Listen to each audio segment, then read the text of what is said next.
കർത്താവായ യേശുവിന്റെ നാമത്തിൽ എല്ലാവർക്കും സ്നേഹവന്ദനം. ഇന്ന് മറക്കുവാനാകാത്ത ഒരു സർവീസാണ് കർത്താവ് ഇത് മാറ്റിയിരിക്കുന്നതിനായി നമുക്ക് നന്ദി പറയാം. നമ്മളൊരു ഫെയ്ത്ത് ജേർണിയിലാണ്. ആമേൻ, ഹല്ലേലൂയ. റോമർക്ക് എഴുതിയിരിക്കുന്ന 1-ാം അധ്യായം 16-17 വരെയുള്ള വാക്യങ്ങൾ സുവിശേഷത്തെ കുറിച്ച് എനിക്ക് ലജ്ജയില്ല. അത് വിശ്വസിക്കുന്നവർക്ക് അത് ദൈവത്തിന്റെ ശക്തിയാകുന്നു. അതിൽ ദൈവത്തിന്റെ നീതി വിശ്വാസത്തിൽ തുടങ്ങി വിശ്വാസത്തിൽ അവസാനിക്കുന്നത്. From faith to faith we are in a faith journey. Hallelujah. വിശേഷാൽ ഈ ദിവസങ്ങളിൽ നമ്മളൊരു വിശ്വാസത്തിന്റെ സ്കൂളിൽ കൂടിയാണ്. We are in a school of faith. വിശ്വാസത്തിന്റെ പാഠശാലയിൽ വിശ്വാസത്തിന്റെ വിദ്യാർത്ഥികളായി വിശ്വാസത്തിന്റെ സ്റ്റുഡൻസായി നാം പണിയപ്പെടുകയാണ്. ദൈവം നമ്മെ പണിയുകയാണ്, പണിഞ്ഞെടുക്കുകയാണ്. അതിനായി നമുക്ക് ദൈവത്തെ നന്ദി പറയാം. Hallelujah, praise God. ഇന്ന് ശാപങ്ങളെ കുറിച്ച്, പ്രത്യേകിച്ച് അനുഗ്രഹങ്ങളെ കുറിച്ചും ശാപങ്ങളെ കുറിച്ചും അതിൽ പാരമ്പര്യ ശാപങ്ങളെ കുറിച്ച് മിനിസ്റ്റർ ചെയ്യാൻ കർത്താവിൽ ആഗ്രഹിക്കുന്നു. നാം അനുഗ്രഹങ്ങളെ കുറിച്ചും ശാപങ്ങളെ കുറിച്ചും, പ്രത്യേകിച്ച് ശാപങ്ങളെ കുറിച്ച്, ശാപങ്ങൾ എന്താണ്, പാരമ്പര്യ ശാപങ്ങൾ എന്താണ്, ഈ ശാപങ്ങൾ നമ്മുടെ ജീവിതത്തിൽ ഉണ്ടോ ഇല്ലയോ എന്നെങ്ങനെ നമ്മൾ തിരിച്ചറിയും. അങ്ങനെ വ്യത്യസ്തമായിട്ടുള്ള കാര്യങ്ങൾ ശാപങ്ങളെ കുറിച്ച് നാം ചിന്തിക്കുവാൻ, പഠിക്കുവാൻ, ധ്യാനിക്കുവാൻ ഇടയായിത്തീരും. ആ ശാപം നമ്മുടെ ജീവിതത്തിൽ എന്ത് ചെയ്യുവാൻ ശക്തിയുണ്ട്, ഈ ശാപത്തെ എങ്ങനെ മുറിക്കുവാൻ കഴിയും, ശാപത്തിൽ നിന്ന് നമുക്ക് എങ്ങനെ പുറത്തു വരുവാൻ കഴിയും, അനുഗ്രഹങ്ങളിലേക്ക് എങ്ങനെ നടക്കുവാൻ കഴിയും എന്നൊക്കെയുള്ള വ്യത്യസ്തമായ, അതുകൊണ്ട് ശാപങ്ങൾക്ക് ഒത്തിരി കാരണങ്ങളുണ്ട്. There are many causes for curse. അതിന്റെ പ്രധാനപ്പെട്ട ഒരു കാരണമാണ് പാരമ്പര്യ ശാപങ്ങൾ, അല്ലെങ്കിൽ ജനറേഷണൽ കഴ്സസ്, ആൻസിസ്റ്ററൽ കഴ്സസ്. നമ്മുടെ പൂർവ്വ പിതാക്കന്മാരിൽ നിന്ന് അല്ലെങ്കിൽ പൂർവികന്മാരിൽ നിന്ന് നമ്മുടെ ജീവിതത്തിലേക്ക് വന്നിരിക്കുന്ന ശാപങ്ങൾ. പലപ്പോഴും ദൈവസഭയിൽ ഒത്തിരി അതിനെക്കുറിച്ച് പഠിപ്പിക്കാറില്ല. എന്തോ ഈ ദിവസങ്ങളിൽ ശാപങ്ങളെ കുറിച്ച് പഠിപ്പിക്കുവാൻ പരിശുദ്ധാത്മാവ് അങ്ങനെ എന്റെ ശ്രദ്ധയെ തിരിച്ചു. അനേക പ്രാവശ്യം ഈ ടോപ്പിക് ഇവിടെ എടുത്തിട്ടുണ്ട് ചെറിയ രീതിയിൽ. പക്ഷേ ഇത് കുറച്ചുകൂടെ ആഴത്തിലേക്ക് പരിശുദ്ധാത്മാവിനെ നയിക്കുവാൻ ഇടയായിത്തീർന്നു. ഗലാത്യർക്ക് എഴുതിയിരിക്കുന്ന 3-ാം അധ്യായം 13-14 വാക്യങ്ങൾ. Christ has redeemed us from the curse of the law, being made a curse for us. For it is written, cursed is everyone that hangeth on a tree. മരത്തിന്മേൽ തൂങ്ങുന്നവൻ എല്ലാം ശപിക്കപ്പെട്ടവനെന്ന്, മരത്തിൽ തൂങ്ങുന്നവനെല്ലാം ശപിക്കപ്പെട്ടെന്ന് എഴുതിയിരിക്കുന്നത് പോലെ ക്രിസ്തു നമുക്ക് വേണ്ടി ശാപമായി തീർന്നു. ന്യായപ്രമാണത്തിന്റെ ശാപത്തിൽ നിന്ന് നമ്മെ വിലയ്ക്ക് വാങ്ങി. അബ്രഹാമിന്റെ അനുഗ്രഹം ക്രിസ്തുയേശുവിൽ ജാതികൾക്ക് വരേണ്ടതിന് നാം ആത്മാവെന്ന വാഗ്ദത്ത വിഷയം വിശ്വാസത്താൽ പ്രാപിക്കുവാൻ തന്നെ. That the blessing of Abraham might come upon the Gentiles through Jesus Christ, that we might receive the promise of the Holy Spirit through faith. Hallelujah. അങ്ങനെ വലിയ സത്യമാണ്. എബ്രഹാമിന്റെ മേൽ ദൈവം പകർന്ന അനുഗ്രഹം ജാതികളിലേക്ക്, അത് പരിശുദ്ധാത്മാവിന്റെ നിറവും വാഗ്ദത്തവുമായി നാം പ്രാപിക്കുവാൻ ക്രിസ്തു യേശു നമുക്ക് വേണ്ടി ശാപമായി തീർന്നതുകൊണ്ട്, യേശു ക്രൂശിൽ മരിച്ചതുകൊണ്ട്, ക്രൂശിൽ മരിക്കുന്നവനെല്ലാം ശപിക്കപ്പെട്ടവൻ എന്ന് ന്യായപ്രമാണം പറയുന്നു. അങ്ങനെ എഴുതിയിരിക്കുന്നു. Christ has redeemed us from the curse of the law, being made a curse for us, for it is written, cursed is everyone that hangeth on a tree, that the blessing of Abraham may come upon the Gentiles. മരത്തിന്മേൽ തൂങ്ങുന്നവൻ എല്ലാം ശപിക്കപ്പെട്ടവൻ എന്ന് എഴുതിയിരിക്കുന്ന പോലെ ക്രിസ്തു നമുക്ക് വേണ്ടി ശാപമായി തീർന്നു. ന്യായപ്രമാണത്തിന്റെ ശാപത്തിൽ നിന്ന് നമ്മെ വിലയ്ക്ക് വാങ്ങി. അബ്രഹാമിന്റെ അനുഗ്രഹം ക്രിസ്തുയേശുവിൽ ജാതികൾക്ക് വരേണ്ടതിന് നാം ആത്മാവ് എന്ന വാഗ്ദത്ത വിഷയം വിശ്വാസത്താൽ പ്രാപിപ്പാൻ തന്നെ. Hallelujah. How do we break the curse and enter into the blessings of God? വിശ്വാസത്താൽ നമ്മുടെ ജീവിതങ്ങളിൽ വാഴുന്ന ശാപത്തെ മുറിച്ച് അതിൽ നിന്ന് വിടുതൽ പ്രാപിച്ച് എബ്രഹാമിന്റെ മേൽ ദൈവം വാഗ്ദത്തം ചെയ്തിരിക്കുന്ന ആ ദൈവിക അനുഗ്രഹങ്ങളിലേക്കും പരിശുദ്ധാത്മാവിന്റെ അളവില്ലാത്ത നിറവിലേക്കും വിശ്വാസത്താൽ പ്രവേശിക്കുവാൻ ദൈവം നമുക്ക് വേണ്ടി ക്രൂശിലൂടെ തന്റെ പുത്രന്റെ യാഗത്തിലൂടെ ഒരു വഴി തുറന്നിരിക്കുന്നു. ഹല്ലേലൂയ. ഇന്നത്തെ സദ്വാർത്തമാനം, the good news for today is we don't have to live under curses. ശാപത്തിന് കീഴിൽ ജീവിക്കേണ്ട ആവശ്യമില്ല. ഞാൻ ശാപങ്ങളെ വർണ്ണിക്കുവാൻ തുടങ്ങുമ്പോൾ നിങ്ങൾ ശാപത്തിന് കീഴിലാണോ? ശാപം നിങ്ങളുടെ ജീവിതത്തിൽ വാഴുന്നുണ്ടോ? ശാപത്തിന്റെ ഒരു മേഖല നിങ്ങളുടെ മേൽ ശക്തി അല്ലെങ്കിൽ ആധിപത്യം നേടിയിരിക്കുന്നു എന്ന് ഒന്ന് തിരിച്ചറിയുവാനും, അങ്ങനെ ഉണ്ടെങ്കിൽ അതിനെ മുറിക്കുവാനും ഇടയായിത്തീരും. അപ്പോൾ സുവിശേഷത്തിന്റെ സത്യവചനം, കാൽവരി ക്രൂശിൽ യേശു നമുക്ക് വേണ്ടി കൊടുത്ത ആ വിലയിൽ, ആ യാഗത്തിൽ, ഇൻ ദി അറ്റോൺമെന്റ്, നമ്മുടെ ആത്മാവിന്റെ രക്ഷ മാത്രമല്ല, നമ്മുടെ ശരീരത്തിന്റെ സൗഖ്യം മാത്രമല്ല, നമ്മുടെ മനസ്സിന്റെ ആന്തരിക സൗഖ്യം മാത്രമല്ല, ദുരാത്മാക്കളിൽ നിന്നുള്ള വിടുതൽ മാത്രമല്ല, യേശുവിന്റെ രക്തത്തിന്റെ യാഗം സകലവിധ ശാപത്തിൽ നിന്നും നമ്മെ സ്വതന്ത്രമാക്കുന്ന ആ യേശുവിന്റെ രക്തത്തിന്റെ ശക്തിക്കായി, ക്രൂശിലെ യാഗത്തിനായി നമുക്ക് ദൈവത്തെ നന്ദി പറയാം. From the valley of curses, ശാപത്തിന്റെ താഴ്വരകളിൽ നിന്ന് ബരാക്കയുടെ കുന്നുകളിലേക്ക് ദൈവം നമ്മെ കൊണ്ടുപോകാൻ ആഗ്രഹിക്കുന്നു. അതാണ് ദൈവത്തിന്റെ പദ്ധതി. So in the redemption, ദൈവത്തിന്റെ ആ വീണ്ടെടുപ്പിൽ നമ്മുടെ ശാപങ്ങൾ മുറിഞ്ഞു. നാം അനുഗ്രഹത്തിന് വേണ്ടി വിളിക്കപ്പെട്ടവരാണ്. So living a curse free life and experiencing a blessing is a redemption right. വീണ്ടെടുപ്പിന്റെ വലിയൊരു അവകാശമാണ്, ദൈവത്തിന്റെ മക്കളുടെ അവകാശമാണ്. ഈ ശാപം നമ്മുടെ മേൽ വാഴുവാൻ പാടില്ല. നാം ശാപത്തിനു വേണ്ടി വിളിക്കപ്പെട്ടവരല്ല, നാം അനുഗ്രഹത്തിന് വേണ്ടി വിളിക്കപ്പെട്ടവരാണ്. ആമേൻ. പരിശുദ്ധാത്മാവ് നമ്മുടെ ഹൃദയത്തിന്റെ കണ്ണുകളെ തുറക്കുകയാണ്. ശാപങ്ങളെ കുറിച്ചും അനുഗ്രഹങ്ങളെ കുറിച്ചും അധികം ദൈവസഭയിൽ പഠിപ്പിക്കാറില്ല. അതിന്റെ വെളിപ്പാടുകൾ വിരളമാണ്. കർത്താവ് കാൽവരി ക്രൂശിൽ നമ്മുടെ ശാപങ്ങളെ വഹിച്ചു, ശാപങ്ങളെ തകർത്തു, അനുഗ്രഹത്തിന് വേണ്ടി നമുക്ക് വേണ്ടി വഴി തുറന്നു. അത് യാദർശികമായി നമ്മുടെ ജീവിതത്തിൽ സംഭവിക്കുകയില്ല. We do not automatically walk into the blessing, and our curses do not automatically get cancelled. It has to be appropriated by faith.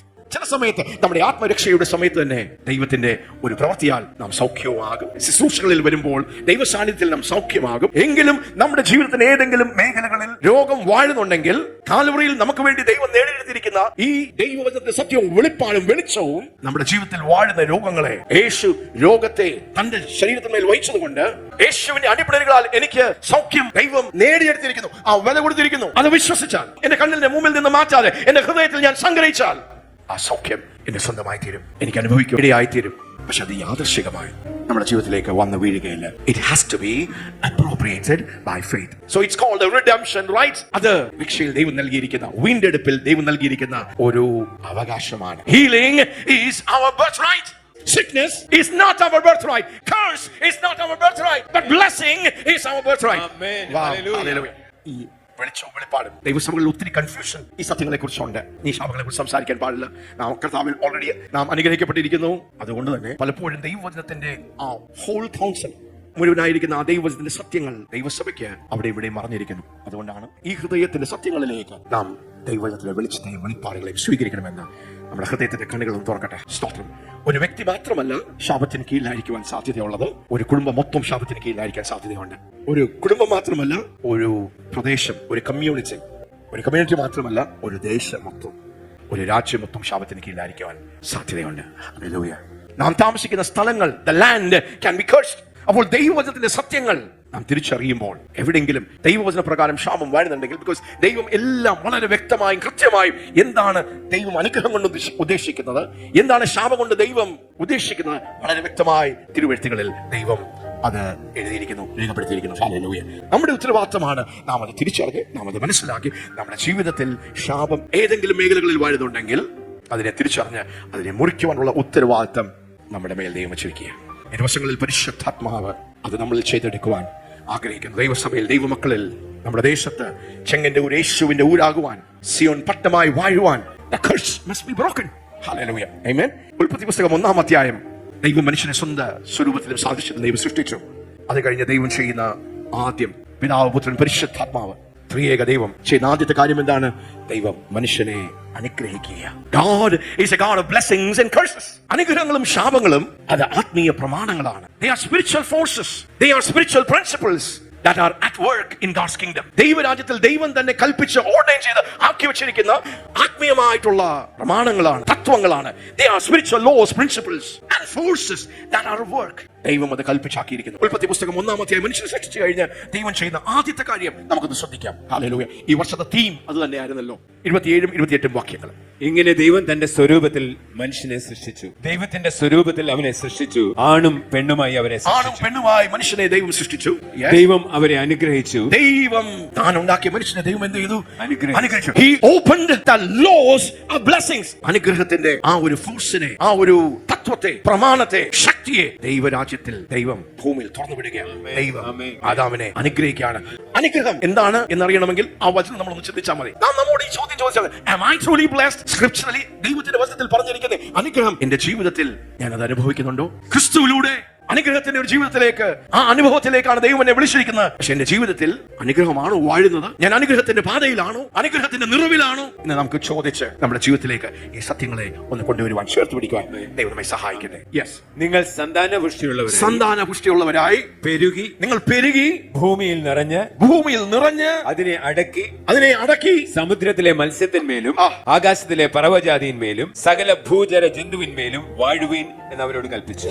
ദൈവത്തിന്റെ അനുഗ്രഹത്തിൽ അടങ്ങിയിരിക്കുന്ന ആ ദൈവത്തിന്റെ പ്രമാണം, ശക്തി, അനുഗ്രഹം എന്ന് പറയുമ്പോൾ ആദമും ഹവ്വ, ആ കുടുംബത്തെ ദൈവം എന്ത് ചെയ്തു? അവിടെ മേൽ ദൈവം ഊതി അനുഗ്രഹത്തെ അവിടെ മേൽ കൽപ്പിച്ചാക്കി. നിങ്ങൾ സന്താന പുഷ്ടിയുള്ളവരായി, be fruitful and multiply. അനുഗ്രഹത്തെ ദൈവം കൽപ്പിച്ചാക്കിയപ്പോൾ അതിൽ ദൈവം ആ ശക്തിയെ ദൈവം റിലീസ് ചെയ്യുവാനിടയായിട്ട് പക്ഷെ നമുക്കറിയാം പിശാച് സീനിലേക്ക് പ്രവേശിച്ചു. ആദ്യ മനുഷ്യനായ ആദാമിനെ ഹവ്വയും വഞ്ചിച്ചു. ആ പാപത്തിൽ വീണു, അനുസരണക്കേട് കാണിച്ചു. പെട്ടെന്ന് അടുത്തൊരു പ്രമാണത്തെ ദൈവം ആരംഭത്തിൽ തന്നെ, ഉൽപ്പത്തിയിൽ തന്നെ തുറന്നു വിടുകയാണ്. ഉൽപ്പത്തി പുസ്തകം 3-ാം അധ്യായം 14-ാം വാക്യത്തിൽ നമുക്കറിയാം, പിശാച് പാമ്പായി വന്നു, മനുഷ്യനെ ചതിച്ചു. പക്ഷേ ദൈവത്തിന്റെ കൽപ്പനകൾക്ക്, പ്രമാണങ്ങൾക്ക് മനുഷ്യൻ അനുസരണക്കേട് കാണിച്ചപ്പോൾ, അതിന് വിപരീതമായി പിശാച് പ്രവർത്തിച്ചപ്പോൾ, അനുഗ്രഹിക്കുന്ന ദൈവം തന്നെ ഇപ്പോൾ എഴുന്നേറ്റ് ശാപത്തെ റിലീസ് ചെയ്യുകയാണ്, ശപിക്കുകയാണ്. നമുക്കൊന്ന് വായിക്കാം. യഹോവയായ ദൈവം പാമ്പിനോട് കൽപ്പിച്ചത്, നീ ഇത് ചെയ്യുക കൊണ്ട് എല്ലാ കന്നുകാലികളിലും എല്ലാ കാട്ടുമൃഗങ്ങളിലും വെച്ച് നീ ശപിക്കപ്പെട്ടിരിക്കുന്നു. നീ ദൈവത്തിന്റെ കൽപ്പനകളെ, ദൈവത്തിന്റെ സ്വരൂപത്തിൽ സാദൃശ്യത്തിൽ സൃഷ്ടിച്ചിരിക്കുന്ന മനുഷ്യനെ നീ കബളിപ്പിച്ച്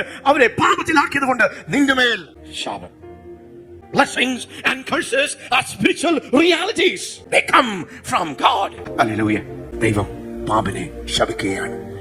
നീ ഉരസ് കൊണ്ട് ഗമിച്ച് നിന്റെ ആയുഷ്കാലമൊക്കെയും പൊടി തിന്നും. പാമ്പ് പിശാചിന് ഇടമൊഴുക്കിയത് കൊണ്ട് പാമ്പിന് മേൽ ദൈവത്തിന്റെ ന്യായവിധിയും ആ ശാപവും വരികയാണ്. ഞാൻ നിനക്കും സ്ത്രീക്കും നിന്റെ സന്തതിക്കും അവളുടെ സന്തതിക്കും തമ്മിൽ ശത്രുത്വം ഉണ്ടാക്കും. ദൈവം ശാപത്തെ തുറന്നു വിടുകയാണ്. ഇന്ന് നമുക്കറിയാവുന്ന പോലെ ദൈവരാജ്യവും അന്ധകാരത്തിന്റെ രാജ്യവും ദൈവത്തിന്റെ മക്കളും പിശാചിന്റെ മക്കളും തമ്മിൽ വലിയ പോരാട്ടം നടക്കുകയാണ്. ഉൽപ്പത്തിയിൽ തുറന്നുവിട്ട ദൈവത്തിന്റെ പ്രവൃത്തിയാണ്. There will always be a remnant. പിശാച് എത്ര ആഞ്ഞു ശ്രമിച്ചാലും ദൈവത്തിന്റെ ഒരു ശേഷിപ്പ്, ദൈവരാജ്യത്തെ കൊണ്ടുവരുവാൻ എപ്പോഴും പിശാചിനോട് പോരാടുന്ന ഒരു ശേഷിപ്പ്. 16-ാമത്തെ വാക്യം വായിക്കും. സ്ത്രീയോട് കൽപ്പിച്ചത്, ഞാൻ നിനക്ക് കഷ്ടവും ഗർഭധാരണവും ഏറ്റവും വർദ്ധിപ്പിക്കും. നീ വേദനയോടെ മക്കളെ പ്രസവിക്കും. നിന്റെ ആഗ്രഹം നിന്റെ ഭർത്താവിനോടാകും, അവൻ നിന്നെ ഭരിക്കും. മനുഷ്യനോട് കൽപ്പിച്ചത്, ആദാമിനോട്, പുരുഷനോട് കൽപ്പിച്ചത്, നീ നിന്റെ ഭാര്യയുടെ വാക്ക് അനുസരിക്കുകയാൽ, തിന്നരുതെന്ന് ഞാൻ കൽപ്പിച്ച വൃക്ഷഫലം തിന്നുകയും ചെയ്തതുകൊണ്ട് നിന്റെ നിമിത്തം ഭൂമി ശപിക്കപ്പെട്ടിരിക്കുന്നു.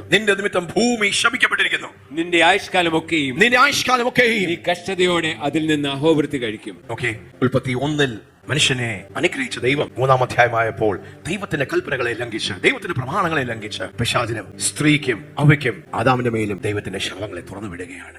റോമർക്കെഴുതിയ 5-ാം അധ്യായം അതിന്റെ 12-ാം വാക്യം പറയുന്ന പോലെ, ഒരു മനുഷ്യന്റെ പാപം നിമിത്തം മരണം മനുഷ്യകുലത്തിലേക്ക്, ലോകത്തിലേക്ക് പ്രവേശിച്ചു. നമ്മുടെ ജീവിതത്തെ ശാപങ്ങൾക്ക് വേണ്ടി നാം തുറക്കുകയാണ്. പക്ഷെ ഈ ശാപത്തിൽ നിന്ന് മനുഷ്യനെ ഉദ്ധരിക്കുവാൻ ഉടനെ ദൈവത്തിന്റെ ഉദ്ധാരണ പ്രവൃത്തി, രക്ഷണ പ്രവൃത്തി ചെയ്യുകയാണ്. ഒരാടിന്റെ തോലുകൊണ്ട് മനുഷ്യനെ മറയ്ക്കുന്നു. പിന്നെ എബ്രഹാമിലൂടെ, തന്റെ പുത്രനായ യേശുവിലൂടെ ശാപത്തിൽ ജീവിക്കുന്ന മനുഷ്യനെ ശാപത്തിൽ നിന്ന് വിമുക്തമാക്കി ദൈവത്തിന്റെ ഹൃദയത്തിന്റെ സ്വപ്നമാക്കുന്ന അനുഗ്രഹത്തിലേക്ക് നയിക്കുവാൻ, നടത്തുവാൻ ദൈവം പദ്ധതികളെ രൂപീകരിച്ചു. എങ്കിലും ദൈവരാജ്യത്തിൽ, ഭൂമിയിൽ ഈ 2 തത്വങ്ങൾ, ഈ 2 പ്രമാണങ്ങൾ ഒരുപോലെ പ്രവർത്തിക്കുന്നു. ശാപങ്ങളും അനുഗ്രഹങ്ങളും. മോശയിലൂടെ ദൈവം ന്യായപ്രമാണങ്ങളെ കൊടുത്തു. ശാപങ്ങളെയും അനുഗ്രഹങ്ങളെയും കുറച്ചുകൂടി ആഴമായി തന്റെ ജനമെന്ന് വിളിച്ച് എബ്രഹാമിലൂടെ താൻ ഭൂമിയിലുള്ള ഒരു ജനത്തെ പുറത്തെടുത്തു. തനിക്ക് വേണ്ടി തന്നെ വേർതിരിച്ചു. ഇത് എന്റെ ജനമാണ്, എന്റെ കൽപ്പനകളെ, എന്റെ പ്രമാണങ്ങളെ, എന്റെ ഹൃദയം അനുസരിച്ച് അവരിലൂടെ ദൈവത്തിന്റെ രക്ഷ സകല ലോകത്തിലേക്കും ജാതികളിലേക്ക് കൊണ്ടുവരുവാൻ ദൈവം എബ്രഹാമിലൂടെ ഇസ്രായേൽ ജനത്തെ പുറത്തെടുത്തു. മോശയുടെ കാലം വന്നപ്പോൾ ദൈവം മോശയോട് ഇടപെട്ട് ദൈവം ന്യായപ്രമാണങ്ങളെ കൊടുക്കുവാൻ ഇടയായിത്തീർന്നു. ആവർത്തന പുസ്തകം മോശ വീണ്ടും പഠിപ്പിച്ച ആ ഭാഗങ്ങൾ വീണ്ടും ആവർത്തിക്കുകയാണ്. മിസ്രൈമിന്റെ അടിമത്തത്തിൽ നിന്ന് അവർ പുറപ്പെട്ട് പാലും തേനും ഒഴുകുന്ന കനാനിലേക്ക് പ്രവേശിക്കുന്ന ആ സമയത്തിന് മുമ്പേ തന്റെ ജനത്തെ, ദൈവമക്കളെ വീണ്ടും ദൈവം ഓർപ്പിക്കുകയാണ്. 11-ാം അധ്യായം 26-28 വരെയുള്ള വാക്യങ്ങൾ നമുക്ക് വായിക്കാം. ശാപങ്ങളും അനുഗ്രഹങ്ങളും അത് ദൈവത്തിന്റെ ആത്മീയ യാഥാർത്ഥ്യങ്ങളായി, സ്പിരിച്വൽ റിയാലിറ്റീസ്. ഇതാ ഞാൻ ഇന്ന് അനുഗ്രഹവും ശാപവും നിങ്ങളുടെ മുമ്പിൽ വെക്കുന്നു. See, I'm setting before you today a blessing and a curse. Yes. ഇന്ന് ഞാൻ നിങ്ങളോട് ആജ്ഞാപിക്കുന്ന നിങ്ങളുടെ ദൈവമായ യഹോവയുടെ കൽപ്പനകൾ നിങ്ങൾ അനുസരിക്കുന്നുവെങ്കിൽ അനുഗ്രഹവും, നിങ്ങളുടെ ദൈവമായ യഹോവയുടെ കൽപ്പനകൾ അനുസരിക്കാതെ ഇന്ന് ഞാൻ നിങ്ങളോട് കൽപ്പിക്കുന്ന വഴിയെ വിട്ടുമാറി നിങ്ങൾ അറിഞ്ഞിട്ടില്ലാത്ത അന്യ ദൈവങ്ങളുടെ പിന്നാലെ ചെല്ലുന്നുവെങ്കിൽ ശാപവും വരും. വളരെ വ്യക്തമായി, വളരെ സിമ്പിളായി മോശ ദൈവത്തിന്റെ പ്രമാണങ്ങളെ അറിയിക്കുകയാണ്. ദൈവത്തിന്റെ വഴികൾ, ദൈവത്തിന്റെ കൽപ്പനകൾ നിങ്ങൾ വിട്ടുപോയാൽ, അവസരത്തോട് നിങ്ങൾ അനുസരണക്കേട് കാണിച്ചാൽ, നിങ്ങൾ ശാപങ്ങളിലേക്ക് നിങ്ങൾ വഴുതി വീഴുവാൻ ഇടയായിത്തീരും. നിങ്ങൾ ദൈവകൽപ്പനകൾ, ദൈവശബ്ദം നിങ്ങൾ അനുസരിച്ചാൽ നിങ്ങൾ അനുഗ്രഹത്തേക്ക്. ഇന്ന് നിങ്ങളുടെ മുമ്പിൽ അനുഗ്രഹത്തെയും ശാപത്തെയും ഞാൻ വെക്കുന്നു. 26-ാമത്തെ വാക്യം വീണ്ടും ഒന്ന് വായിക്കാം. ഇതാ ഞാൻ ഇന്ന് അനുഗ്രഹവും ശാപവും നിങ്ങളുടെ മുമ്പിൽ വെക്കുന്നു. See, I'm setting before you today a blessing and a curse. 2 spiritual laws, principles. 2 ആത്മീയ യാഥാർത്ഥ്യം. ആവർത്തന പുസ്തകം 30-ാം അധ്യായം അതിന്റെ 19-20 വാക്യങ്ങൾ. സ്വർഗ്ഗത്തെയും സാക്ഷി നിർത്തി വീണ്ടും ജീവനും മരണവും അനുഗ്രഹവും ശാപവും നിങ്ങളുടെ മുമ്പിൽ വെച്ചിരിക്കുന്നു. നിങ്ങളുടെ മുമ്പിൽ ദൈവം പറയുകയാണ്, I call heaven and earth to record this day again against you. That I have set before you life and death, blessing and cursing. Therefore choose life. എന്നതിന് ഞാൻ ആകാശത്തെയും ഭൂമിയെയും ഇന്ന് സാക്ഷി വെക്കുന്നു. ഇന്ന് ആകാശത്തെയും ഭൂമിയെയും ഞാൻ സാക്ഷി നിർത്തി. അതുകൊണ്ട് നിന്റെ സന്തതിയും നീയും ജീവിച്ചിരിക്കേണ്ടതിന് യഹോവ നിന്റെ പിതാക്കന്മാരെ അബ്രഹാമിനും ഇസ്ഹാക്കിനും യാക്കോബിനും കൊടുക്കുമെന്ന് സത്യം ചെയ്ത ദേശത്ത് നീ പാർപ്പാൻ തക്കവണ്ണം നിന്റെ ദൈവമായി യഹോവയെ സ്നേഹിക്കുകയും അവന്റെ വാക്ക് കേട്ട് അനുസരിക്കുകയും അവനോട് ചേർന്നിരിക്കുകയും ചെയ്യേണ്ടതിന് ജീവനെ തിരഞ്ഞെടുത്തുകൊള്ളുക. അതല്ലോ നിനക്ക് ജീവനും ദീർഘായുസ്സും ആകുന്നു. 19ാമത്തെ വാക്യം ഒന്നുകൂടെ വായിച്ചു കേൾക്കാം. ജീവനും മരണവും അനുഗ്രഹവും ശാപവും നിങ്ങളുടെ മുമ്പിൽ വെച്ചിരിക്കുന്നു എന്നതിന് ഞാൻ ആകാശത്തെയും ഭൂമിയെയും ഇന്ന് സാക്ഷി വെക്കുന്നു. I call heaven and earth to witness this day against you, that I have set before you life and death, blessing and cursing. Choose life, that both thou and your seed may live. Hallelujah. ഈ വെളിപ്പാടുകളെ, ഈ സത്യങ്ങളെ നമ്മുടെ ഹൃദയത്തിന്റെ അന്തരംഗത്തിലേക്ക് നമുക്കൊന്ന് സ്വീകരിക്കാം. നമ്മുടെ മുമ്പിൽ അനുഗ്രഹവും ശാപവും. ദൈവത്തിന്റെ ജനമാണ്. 430 വർഷം അടിമത്തത്തിൽ നിന്ന് ദൈവം തന്നെ അവരെ രക്ഷിച്ച ചെങ്കടൽ വഴി കടത്തി, മരുഭൂമി പ്രയാണത്തിലൂടെ അവരെ കടത്തി, പാലും തേനും ഒഴുകുന്ന വാഗ്ദത്ത നാട്ടിലേക്ക് പ്രവേശിക്കുമ്പോൾ അതിന്റെ മുന്നോടിയായി നിങ്ങൾ ആ ദേശത്തിൽ പോയി പാർക്കുമ്പോൾ 2 പ്രമാണങ്ങളാണ് ഞാൻ തുറന്നു വിട്ടിരിക്കുന്നത്. I have set into motion 2 realities, blessings and curses, life and death. ജീവനും മരണവും അനുഗ്രഹവും ശാപവും. പിന്നെ ദൈവം പറയുകയാണ്, നിങ്ങൾ എന്റെ മക്കളായതുകൊണ്ട്, എന്റെ ഹൃദയം നിങ്ങൾക്ക് അറിയാവുന്നതുകൊണ്ട് നിങ്ങൾ ജീവൻ തിരഞ്ഞെടുക്കണം. നിങ്ങൾക്ക് ഭൂമിയിൽ വാഴണമെങ്കിൽ, നിങ്ങളുടെ സന്തതികൾ ഭൂമിയിൽ വാഴണമെങ്കിൽ, നിങ്ങളുടെ ആയുസ് നീട്ടിക്കിട്ടണമെങ്കിൽ നിങ്ങൾ മരണം തിരഞ്ഞെടുത്താൽ, നിങ്ങൾ ശാപം തിരഞ്ഞെടുത്താൽ, ഞാൻ തുറന്നു വിട്ടിരിക്കുന്ന, ഞാൻ ആക്കി വെച്ചിരിക്കുന്ന, ഞാൻ കൽപ്പിച്ചാക്കിയിരിക്കുന്ന ആ ശാപത്തിന്റെ ആ പ്രമാണം നിങ്ങളെ ചതറിച്ചു കളയും, നിങ്ങളെ ഭൂമിയിൽ നിന്ന് ഇല്ലായ്മയാക്കി കളയും. അതുകൊണ്ട് ഞാൻ ആകാശത്തെയും ഭൂമിയും സാക്ഷി നിർത്തി. ദൈവം ശപിക്കുന്ന ദൈവമല്ല, അല്ലെങ്കിൽ മനുഷ്യൻ ശാപത്തിലേക്ക് ആയി പോകണമെന്ന് ദൈവം ഇച്ഛിച്ച് ആഗ്രഹിച്ച് അങ്ങനെ പദ്ധതിയിട്ടതല്ല. സ്നേഹവാനായ, കാരുണ്യവനായ ഈ നല്ല ദൈവം, നന്മയുടെ ഉറവിടമായ ദൈവം ഒരു ന്യായാധിപതി കൂടിയാണ്. He is a righteous supreme judge. നീതിമാനും വിശുദ്ധനും ന്യായാധിപനുമായ ഒരു ദൈവം. അതുകൊണ്ട് എവിടെ ദൈവം അനുഗ്രഹങ്ങളെ കൽപ്പിച്ചാക്കുന്നു, അവിടെ ദൈവം ശാപങ്ങളെയും കൽപ്പിച്ചാക്കുന്നു. ദൈവത്തിന്റെ സ്വന്തം ജനമായ ഇസ്രായേൽ ജനത്തോട് ഇന്ന് നമ്മോട് ദൈവം പറയുക, മക്കളെ നിങ്ങൾ ജീവൻ തിരഞ്ഞെടുക്കണം. Choose life, choose blessing. അത് ഓട്ടോമാറ്റിക്കായി, യാദർശികമായി നാം എങ്ങനെ ജീവിച്ചാലും എന്ത് ചെയ്താലും യാദർശികമായി, ഓട്ടോമാറ്റിക്കായി നാം അനുഗ്രഹത്തിലേക്ക് വന്ന് വീഴുകയാണ്. അങ്ങനെ അനുഗ്രഹത്തിന് വേണ്ടി വിളിക്കപ്പെട്ട ജനമായിരുന്നു ഇസ്രായേൽ ജനം. പക്ഷെ അവരുടെ ചരിത്രം പഠിച്ചാൽ ശാപത്തിന്റെ ആ ഫലം അനുഭവിച്ച്, ആ കോൺസിക്വൻസസ് അനുഭവിച്ച് അവർ ശാപത്തിലൂടെ അവർ മനസ്വാതന്ത്ര്യപ്പെട്ട ദൈവത്തിന്റെ വ്യവസ്ഥകൾക്കും പ്രമാണങ്ങൾക്കും തിരിച്ചു വരുന്നവരെ അവർ ശാപത്തിന് കീഴിൽ ആയിത്തീരുവാനിടയായിട്ട് കാൽവരി ക്രൂശിലൂടെ പഴയ നിയമത്തിൽ ദൈവം വെച്ചിരിക്കുന്ന ആ വലിയ പ്രമാണങ്ങളിൽ നിന്ന്, ആ ശാപവിമുക്തിയിൽ നിന്ന് നമ്മെ പൂർണ്ണമായി ശാപത്തിന്റെ ആ ശക്തിയിൽ നിന്ന്, ആ അടിമത്തത്തിൽ നിന്ന് വിടുവിക്കുവാൻ യേശു കാൽവരി ക്രൂശിൽ നമുക്ക് വേണ്ടി ശാപമായിട്ട് മഹത്വത്തിന്റെ പ്രത്യാശയായ ക്രിസ്തു നമ്മുടെ ഉള്ളിൽ ദൈവം പ്രദാനം ചെയ്ത് ദൈവത്തിന്റെ കൽപ്പനകളെ അനുസരിച്ച് അനുഗ്രഹം മാത്രം നമ്മുടെ ജീവിതത്തിന്റെ അനുഭവങ്ങളായി തീരണമെന്ന് ദൈവത്തിന് നിർബന്ധമാണ്. ദൈവം അത് ആഗ്രഹിക്കുന്നു. ആവർത്തന പുസ്തകം 27-ാം അധ്യായത്തിൽ കുറച്ചുകൂടെ ആഴമായി Deuteronomy chapter 27 and 28 വീണ്ടും ഈ ശാപങ്ങൾ എന്താണ്, ഈ അനുഗ്രഹങ്ങൾ എന്താണ്, ദൈവത്തിന്റെ ഡെഫിനിഷൻ എന്താണ്, what are the blessings, what are the curses, വളരെ വ്യക്തമായി ആഴമായി ദൈവവചനത്തിൽ മോശയിലൂടെ പരിശുദ്ധാത്മാവ് രേഖപ്പെടുത്തിയിരിക്കുകയാണ്. ആവർത്തന പുസ്തകം 27 അതിന്റെ 1-2 വാക്യം പെട്ടെന്ന് ഒന്ന് വായിക്കാം. മോശ ഇസ്രായേൽ മൂപ്പന്മാരോടുകൂടെ ജനത്തോട് കൽപ്പിച്ചത് എന്തെന്നാൽ, ജനത്തോട് മൂപ്പന്മാരെ ഒരു സഭ വിളിച്ചുകൂട്ടി എല്ലാ ജനവും വന്ന് നിൽക്കുകയാണ്. ദൈവത്തിന്റെ പ്രമാണങ്ങൾ, ദൈവത്തിന്റെ ന്യായ പ്രമാണങ്ങൾ, കൽപ്പനകൾ, ദൈവത്തിന്റെ വചനങ്ങൾ പ്രദാനം ചെയ്യുകയാണ്. ഞാൻ ഇന്ന് നിങ്ങളോട് ആജ്ഞാപിക്കുന്ന സകല കൽപ്പനകളും പ്രമാണിപ്പേ. നിങ്ങൾ യോർദാൻ കടന്ന് നിന്റെ ദൈവമായ യഹോവ നിനക്ക് തരുന്ന ദേശത്ത് എത്തുന്ന ദിവസം, നിങ്ങൾ പാലും തേനും ഒഴുകുന്ന ആ ദേശത്തിൽ എത്തുന്ന ദിവസം ഈ വലിയ കല്ലുകൾ നാട്ടി അവയ്ക്ക് കുമ്മായം തേക്കണം. ഒരു കല്ല് നാട്ടണം, കുമ്മായം തേക്കണം. നിന്റെ പിതാക്കന്മാരുടെ ദൈവമായ യഹോവ നിനക്ക് വാഗ്ദത്തം ചെയ്തതുപോലെ നിന്റെ ദൈവമായ യഹോവ നിനക്ക് തരുന്ന ദേശമായി പാലും തേനും ഒഴുകുന്ന ദേശത്ത് ചെല്ലുവാൻ കടന്ന ശേഷം നീ ഈ ന്യായ പ്രമാണത്തിന്റെ വചനങ്ങളെല്ലാം അവയിൽ എഴുതണം. അപ്പോൾ വളരെ വ്യക്തമായി ദൈവം നമ്മോട് കൽപ്പിച്ചിരിക്കുന്നത്, നിങ്ങൾ ഇങ്ങനെ പ്രമാണിച്ചാൽ അത് നിങ്ങൾക്ക് അനുഗ്രഹമായി ഭവിക്കും, നിങ്ങൾ ഇങ്ങനെ പ്രമാണിച്ചാൽ അത് നിങ്ങൾക്ക് ശാപമായി നിങ്ങൾക്ക് വരുവാനിടയായിട്ട് വളരെ വ്യക്തമായി കൃത്യമായി നിങ്ങൾ എഴുതി വെക്കണം. 5-ാം വാക്യത്തിൽ പറയുന്നു, നിങ്ങൾ ഒരു ഓൾട്ടർ പണിയണം, ഒരു യാഗപീഠം. 5-ാം വാക്യം വായിക്കാം.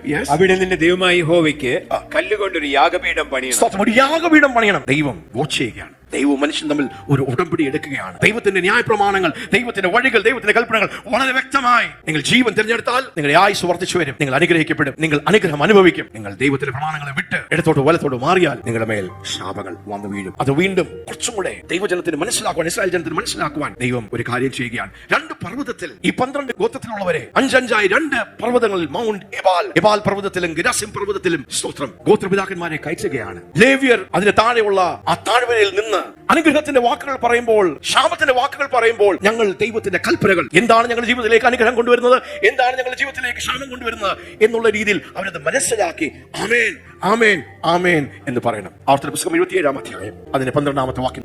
നിങ്ങൾ യോർദാൻ കടന്ന ശേഷം ജനത്തെ അനുഗ്രഹിപ്പാൻ ഗെരിസീം പർവ്വതത്തിൽ നിൽക്കേണ്ടത്. നിങ്ങൾ ഗെരിസീം പർവ്വതത്തിൽ നിൽക്കുകയും ശിമയോൻ, ലേവി, യഹൂദ, ഇസഖാർ, യോസഫ്, ബെന്യാമിൻ ഈ ഗോത്രങ്ങളെ നിങ്ങൾ ആ പർവ്വതത്തിൽ നിർത്തണം. അവർ അനുഗ്രഹം കൽപ്പിക്കണം. ശപിപ്പാൻ എബാൽ പർവ്വതത്തിൽ നിൽക്കണം. ശപിക്കുവാൻ എബാൽ പർവ്വതത്തിൽ നിർത്തണം. Reuben, Gad, ആശർ, സെബുലാൻ, than, Naphtali. 14-ാമത്തെ വാക്യം വായിക്കാം. അപ്പോൾ ലേവ്യർ എല്ലാ ഇസ്രായേല്യരോടും ഉറക്കെ വിളിച്ചു പറയേണ്ടതെന്നാൽ, ശില്പിയുടെ കൈപ്പണിയായി യഹോവയ്ക്ക് അറപ്പായ വല്ല വിഗ്രഹത്തെയും കൊത്തിയോ വാർത്ത ഉണ്ടാക്കി രഹസ്യത്തിൽ പ്രതിഷ്ഠിക്കുന്നവൻ ശപിക്കപ്പെട്ടവൻ.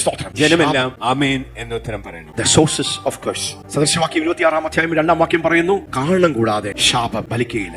ആ വാക്യം വാക്യം സദൃശവാക്യം 26-ാം അധ്യായം 2-ാം വാക്യം, കാരണം കൂടാതെ ഒരു ശാപം ഫലിക്കുകയില്ല. If there is a curse in operation, there is a cause. ഒരു ശാപം വാഴുന്നുണ്ടെങ്കിൽ, എവിടെങ്കിലും വെളിപ്പെട്ടിട്ടുണ്ടെങ്കിൽ, ആരെങ്കിലും ജീവിതത്തിൽ അതുണ്ടെങ്കിൽ, ആ ശാപത്തിന് പിന്നിൽ ഒരു കാണും. As the bird by wandering, as the swallow by flying, so the causeless shall not come. കുരുകിൽ പാറിപ്പോകുന്നതും മീവൽ പക്ഷി പറന്നു പോകുന്നതും പോലെ കാരണം കൂടാതെ ശാപം പറ്റുകയില്ല. ശാപം പറ്റണമെങ്കിൽ, ശാപം ഫലിക്കണമെങ്കിൽ, ശാപം ഒരു വ്യക്തിയിൽ, ഒരു കുടുംബത്തിൽ, ഒരു തലമുറയിൽ വാഴണമെങ്കിൽ അതിന് പിന്നിൽ ഒരു കാരണം. There is a cause. If there is a cause, there will be a curse.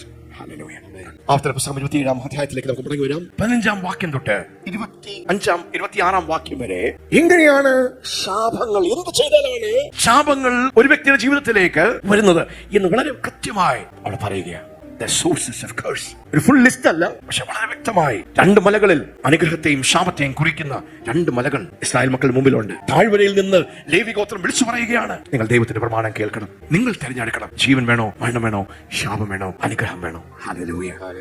എന്ത് ഗ്രാഫിക്കായി, എന്ത് കൃത്യമായി, ചിത്രീകമായി, വിവിഡായി, ആരും അത് മിസ് ചെയ്യരുത്. കാൽവരി ക്രൂശിൽ ക്രിസ്തുവിലൂടെ, യേശുവിലൂടെ അനുഗ്രഹത്തിന് വേണ്ടി ദൈവം നമുക്ക് വേണ്ടി വഴി തുറന്നിരിക്കുന്നു. അത് നമ്മുടെ അവകാശമാണ്. അത് നാം വിശ്വാസത്തോടെ വിശ്വസിച്ച് ദൈവത്തിന്റെ പ്രമാണങ്ങളെ ചേർത്ത് പിടിച്ച് നമ്മളെ മേൽ വാഴുന്ന ശാപങ്ങളെ മുറിക്കുവാൻ നമുക്കൊരു ഉത്തരവാദിത്തം ഉണ്ട്. ഹല്ലേലൂയ.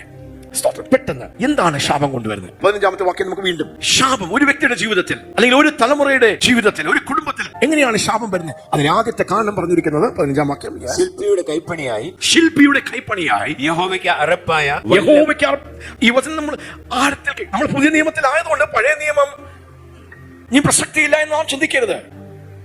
ഹല്ലേലൂയ. പഴയ നിയമത്തിൽ ദൈവം ന്യായപ്രമാണങ്ങളെ വെച്ചത് ദൈവത്തിന്റെ ഹൃദയത്തെ, ദൈവത്തിന്റെ സ്വഭാവത്തെ, ദൈവത്തിന്റെ വ്യക്തിത്വത്തെ, ദൈവത്തിന്റെ ക്യാരക്ടറിനെ ദൈവം കാണിക്കുകയാണ്. പുതിയ നിയമത്തിൽ നമുക്ക് ന്യായപ്രമാണത്തിന്റെ കൽപ്പനകളെ നമുക്ക് ചെയ്തെടുക്കുവാൻ കഴിയാത്തത് കൊണ്ട് യേശു ന്യായപ്രമാണത്തിന്റെ പൂർത്തീകരണമായി യേശു നമുക്ക് വേണ്ടി മരിച്ചു. ഹല്ലേലൂയ.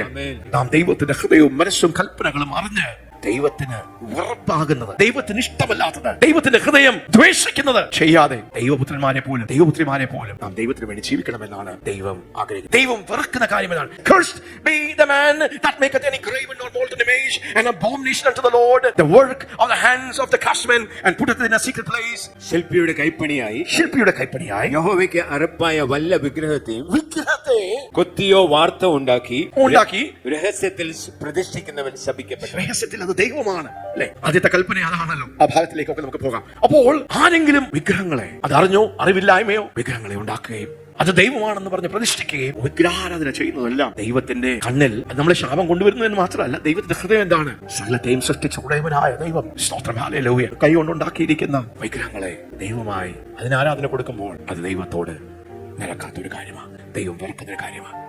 ഒത്തിരി പേർ കർത്താവായ യേശുവിനെ സ്വന്തം രക്ഷിതാവും കർത്താവുമായി സ്വീകരിച്ചു. പക്ഷെ ഇന്ന് പലരും ഒരു പേരുകൊണ്ട് വിശ്വാസികളാണ്, സഭയിൽ വരുന്നവരാണ്. പക്ഷെ ഒരു കാലം ഇവിടെയും ഒരു കാലം, സ്തോത്രം, അവിടെ പഴയ ആചാരങ്ങൾ, അനുഷ്ഠാനങ്ങൾ അവർ യേശുവിനെ വെച്ചിട്ടുണ്ട്. അതിന്റെ കൂടെ മറ്റ് ദൈവങ്ങളെ, അന്യാരാധനകൾ, വിഗ്രഹാരാധനകൾ. ഞാനൊരു ഓർത്തഡോക്സ് കുടുംബത്തിൽ നിന്ന് ജനിച്ച് വന്നൊരു വ്യക്തിയാണ്. അവിടെ വിശുദ്ധന്മാരോടൊരു പ്രാർത്ഥന, അന്യാരാധനകൾ വളരെ വ്യക്തമായി ദൈവത്തിന്റെ വചനം ഞാൻ വായിച്ച് എന്റെ 16-ാമത്തെ വയസ്സിൽ രക്ഷപ്പെട്ട് ഞാൻ വചനം വായിച്ചപ്പോൾ അന്ന് വരെ വിഗ്രഹത്തിന് മുമ്പേ, മരത്തിന് മുമ്പേ വീട്ടിൽ ഇതെല്ലാം ഉണ്ടായിരുന്നു. പ്രതിഷ്ഠിക്കും, പ്രാർത്ഥിക്കും. ദൈവത്തിലേക്കുള്ളൊരു വഴിയല്ലേ വിശുദ്ധന്മാർ, പുണ്യവാളന്മാർ, പക്ഷെ തിരുവചനം വായിച്ചപ്പോൾ, ദൈവവചനം വായിച്ചപ്പോൾ പരിശുദ്ധാത്മാവ് നിയമിക്കുവാൻ ഇടയായി തീർന്നു. എന്റെ ജീവിതത്തിലേക്ക് ഞാൻ ശാപത്തെ തുറന്നു വിട്ടിരിക്കുന്നു. ദൈവത്തിന് പ്രസാദമല്ലാത്ത, ദൈവം വെറുക്കുന്ന ഒരു കാര്യം എന്റെ അറിവില്ലായ്മയിലാണ് ഞാൻ ചെയ്തത്. ഇടപെടുവാൻ ഇടയായി തീർന്നു. അങ്ങനെ എന്തെങ്കിലും നമ്മുടെ ഭവനങ്ങളിൽ നാം ചെയ്തു പോയിട്ടുണ്ടെങ്കിൽ നാം ദൈവവുമായ കുറ്റക്കാരാണ്. നാം അത് അനുദപിച്ച് ദൈവത്തോട് ക്ഷമ ചോദിക്കുവാൻ നാം ബാധ്യസ്ഥരാണ്. സ്തോത്രം. അതോടെ നിർത്താം. അടുത്ത വാക്യത്തിലേക്ക് നമുക്ക് വരാം. യെസ്. അപ്പനെയോ അമ്മയോ നിന്ദിക്കുന്നവൻ ശപിക്കപ്പെട്ടവൻ. അപ്പനെയോ, ഓക്കെ, ആദ്യത്തെ ഈ പ്രമാണം കഴിഞ്ഞ് രണ്ടാമത്തെ പ്രമാണം, ശാപം ഒരു വ്യക്തിയുടെ ജീവിതത്തിലേക്ക്, ഒരു കുടുംബത്തിലേക്ക് കടന്നു വരുവാൻ കാണുമെന്ന് ഓർത്തെങ്കിൽ, അപ്പനെയോ അമ്മയോ നിന്ദിക്കുന്നവൻ ശപിക്കപ്പെട്ടവൻ. നിന്ദിക്കുന്നവൻ, when you dishonor your parents, ഭൗതികമായ നമ്മുടെ അപ്പന്മാർ, അപ്പനെയും അമ്മയും നിന്ദിക്കുന്നു, ആദരിക്കുന്നില്ല എന്നൊരു വാക്ക് മലയാളത്തിൽ, ഇംഗ്ലീഷിൽ എങ്ങനെയാണ്? Cursed is he who dishonors his father. തുച്ഛീകരിക്കുക, അവർക്ക് കൊടുക്കേണ്ട ബഹുമാനം കൊടുക്കാതിരിക്കുക, അവർക്ക് കൊടുക്കേണ്ട കരുതൽ കൊടുക്കാതിരിക്കുക, അവരെ അന്വേഷിക്കാതിരിക്കുക. God says you are under a curse. നമ്മുടെ ജീവിതത്തിൽ അങ്ങനെയുള്ള എന്തെങ്കിലും സ്വഭാവങ്ങളുണ്ടെങ്കിൽ, നമ്മുടെ അപ്പനെയോ അമ്മയോ ബഹുമാനിക്കാത്ത, ആദരിക്കാത്ത, അവർക്ക് കൊടുക്കേണ്ട സ്ഥാനം ആത്മീയമായിട്ടും ഭൗതികമായിട്ടും ദൈവമാക്കി വെച്ചിരിക്കുന്ന നമ്മുടെ മാതാവ്, പിതാവ് ഒരു വലിയ ഉത്തരവാദിത്തമാണ്. അതുകൊണ്ട് അപ്പനെയും അമ്മയും ബഹുമാനിക്കാത്തവൻ, നിന്ദിക്കുന്നവൻ, കരുതാത്തവൻ, നോക്കാത്തവൻ, അവരെ ഉപേക്ഷിക്കുന്നവൻ, you are not in God's good list. ദൈവത്തിന്റെ അനുഗ്രഹത്തിന്റെ പട്ടികയിൽ നിങ്ങളല്ല. എഫെസ്യർക്കെതിരെ 6:3 വരെയുള്ള വാക്യങ്ങൾ നമുക്ക് വായിക്കാം. മക്കളെ, നിങ്ങളുടെ അമ്മയപ്പന്മാരെ നിങ്ങളുടെ അമ്മയപ്പന്മാരെ കർത്താവിൽ അനുസരിപ്പീൻ. കർത്താവിൽ നിങ്ങൾ അനുസരിപ്പീൻ. അത് ന്യായമല്ലോ. അത് ന്യായമല്ലോ. നിനക്ക് നന്മയുണ്ടാകുവാൻ, നിനക്ക് നന്മയുണ്ടാകുവാനും, നീ ഭൂമിയിൽ ദീർഘായുസോടെ ഇരുപ്പാനും, നിന്റെ അപ്പനെയും അമ്മയും ബഹുമാനിക്ക എന്നത് വാഗ്ദത്തത്തോട് കൂടിയ കൽപ്പനയാകുന്നു. The first commandment with a promise. ഒരു സ്കാൻ മെഷീൻ നമ്മുടെ മേലൊന്ന് ഇട്ട് നോക്കിയാൽ നമ്മൾ വേണ്ട രീതിയിൽ നമ്മൾ അപ്പനെയും അമ്മയും ബഹുമാനിച്ചിട്ടുണ്ടോ? അവരെ ആദരിച്ചിട്ടുണ്ടോ? അവരെ കരുതിയിട്ടുണ്ടോ? അവരോട് മോശമായി നാം പെരുമാറിയിട്ടുണ്ടോ? വേണ്ടാത്ത അരുതാത്ത വാക്കുകൾ ഉപയോഗിച്ചിട്ടുണ്ടോ? We are under a curse. നമ്മുടെ അപ്പനെ അമ്മയെ നാം ബഹുമാനിക്കുമ്പോൾ ദൈവത്തിന്റെ അനുഗ്രഹങ്ങൾ നമ്മളിലേക്ക് ഒഴുകി വരുന്നു. നാം അവരെ നിന്ദിക്കുമ്പോൾ ശാപങ്ങൾ നമ്മുടെ ജീവിതത്തിലേക്ക്. അപ്പോൾ നമ്മുടെ ജീവിതത്തിൽ എവിടെയെങ്കിലും നാം സ്റ്റക്കായി നിൽക്കുവാണെങ്കിൽ, ഇന്ന് ഒത്തിരി പ്രാർത്ഥിച്ചിട്ടും ഉപവസിച്ചിട്ടും എന്താണ് ശാപം? Curse are invisible barriers and hindrances that block us and hinder us from experiencing the true blessings of God. ദൈവത്തിന്റെ പൂർണ്ണ അനുഗ്രഹങ്ങളെ നമ്മുടെ ജീവിതത്തിൽ അനുഭവിക്കുവാൻ കഴിയാതെ തടസ്സപ്പെടുത്തുന്ന അദൃശ്യമായ ഒരു ശക്തിയാണ്, ഒരു ബാരിയറാണ്. ഇന്ന് ഒത്തിരി പേര് പ്രാർത്ഥിക്കുന്നുണ്ട്, ആരാധിക്കുന്നുണ്ട്, ഉപവസിക്കുന്നുണ്ട്, അന്യഭാഷകളിൽ സംസാരിക്കുന്നുണ്ട്, എല്ലാം ചെയ്യുന്നുണ്ട്. പക്ഷേ ദൈവത്തിന്റെ എഴുതപ്പെട്ടിരിക്കുന്ന കൽപ്പനകളെ നാം ലംഘിച്ചാൽ നമ്മുടെ ജീവിതത്തിലേക്ക് നാം ശാപത്തെ തുറക്കുകയാണ്. അതുകൊണ്ട് നമ്മുടെ ജീവിതത്തിൽ നാം ദൈവത്തിന്റെ കൽപ്പനകളെ ലംഘിച്ചിട്ടുണ്ടെങ്കിൽ, ദൈവത്തിന്റെ വചനത്തെ നാം ലംഘിച്ചിട്ടുണ്ടെങ്കിൽ, നമ്മുടെ ജീവിതത്തിലേക്ക് ശാപം വരുന്ന ആ കാര്യങ്ങളെ നാം തിരിച്ചറിഞ്ഞ് പരിശുദ്ധാത്മാവ് നമ്മുടെ ഉള്ളിൽ ആ പാപബോധം കൊണ്ടുവരുമ്പോൾ, അതെ, നാം അനുദപിച്ച് നാം മനസ്സാന്തരപ്പെട്ട് ദൈവസന്നിധിയിലേക്ക് നമ്മുടെ പാപങ്ങളെ നാം ഏറ്റുപറയണം. ഹല്ലേലൂയ. ഇന്ന് വചനങ്ങൾ കേൾക്കുമ്പോൾ ഒരു വ്യക്തിയുടെ ജീവിതത്തിലേക്ക് എങ്ങനെയാണ് ശാപങ്ങൾ വരുന്നത് എന്ന് നാം ദൈവത്തിന്റെ വചനത്തിൽ നിന്ന് കേൾക്കുമ്പോൾ നമ്മുടെ ഹൃദയത്തിന്റെ ഉള്ളത്തിലേക്ക് ദൈവം ഒരു ബോധ്യം നൽകട്ടെ. മനസ്സാന്തരപ്പെടുവാൻ, ദൈവസന്നിധിയിൽ നമ്മുടെ പാപങ്ങളെ ഏറ്റുപറയുവാൻ, ദൈവസന്നിധിയിൽ ഒന്ന് നിരപ്പ് പ്രാപിക്കുവാൻ. ഹല്ലേലൂയ. ദൈവം നമുക്ക് ഇടപെടുന്നു.